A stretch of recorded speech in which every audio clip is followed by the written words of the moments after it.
ಪ್ರತಿ ವರ್ಷ ಉತ್ತರ ಕರ್ನಾಟಕದ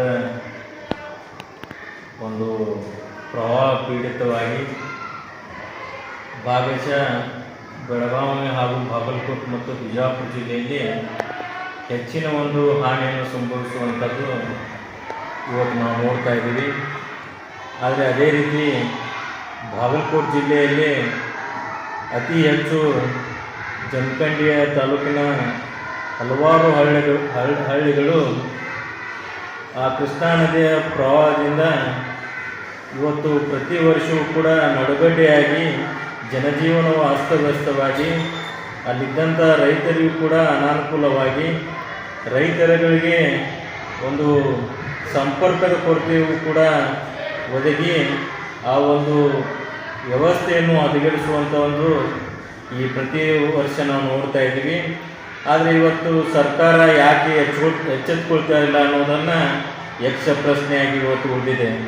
ಯಾಕಪ್ಪ ಅಂತಂದರೆ ಇವತ್ತು ಕೃಷ್ಣಾ ನದಿಯ ಪ್ರವಾಹದಿಂದ ನಿರಂತರವಾಗಿ ಉತ್ತರ ಕರ್ನಾಟಕದ ಬಾಗಲಕೋಟೆ ಜಿಲ್ಲೆ ಜಮಖಂಡಿ ಕ್ಷೇತ್ರ ಆಗಲಿ, ಬೀಳಗಿ, ಮುಧೋಳು, ಅದರಲ್ಲಿ ವಿಶೇಷವಾಗಿ ಜಮಖಂಡಿ ತಾಲೂಕಿನ ಹಲವು ಹಳ್ಳಿಗಳು ಏನು ಇವತ್ತು ನಡುಗಡ್ಡೆಯಾಗಿವೆ.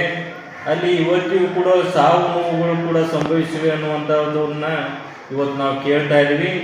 ಇಷ್ಟಾದರೂ ಕೂಡ ಜಿಲ್ಲಾ ಉಸ್ತುವಾರಿ ಸಚಿವರು ಈ ಕಡೆ ಗಮನ ಹರಿಸದೇ ಇರುವುದು ಒಂದು ಆಶ್ಚರ್ಯ ಅನ್ನಿಸ್ತದೆ. ಯಾಕೆಂದರೆ ಇವತ್ತು ಅವರು ಹಗರಣದಲ್ಲಿ ಇವತ್ತು ತೇಲ್ತಾ ಇದ್ದಾರೋ ಏನು ಜನರ ಸಮಸ್ಯೆಯನ್ನು ಕೇಳಬೇಕಂತೇಳಿ ಈ ಕಡೆ ಕೃಷ್ಣಾ ನದಿಯ ಒಂದು ದಡದ ಮೇಲೆ ವಾಸ ಮಾಡುವಂತಹ ಒಂದು ಜನರ ಒಂದು ಕಷ್ಟಗಳನ್ನು ಕೇಳಲು ಇವತ್ತು ಸಚಿವರು ಬರಬೇಕು ಅಂತೇಳಿ ನಾನು ಇವತ್ತು ಮನವಿ ಮಾಡ್ಕೊಳ್ತಾ ಇದ್ದೀನಿ.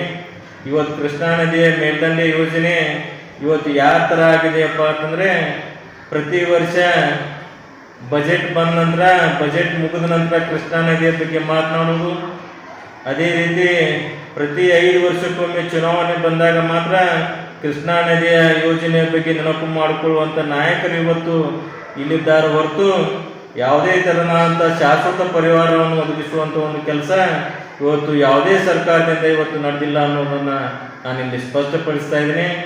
ಒಂದು ಕಳಕಳಿಯ ವಿನಂತಿ ಏನಪ್ಪ ಅಂತಂದರೆ ರಾಜ್ಯ ಸರ್ಕಾರಕ್ಕೆ ಅತಿ ಶೀಘ್ರದಲ್ಲೇ ನೀವು ಇದಕ್ಕೆ ಶಾಶ್ವತ ಪರಿಹಾರವನ್ನು ಒದಗಿಸುವಂಥ ಒಂದು ಕೆಲಸ ಮಾಡಬೇಕು.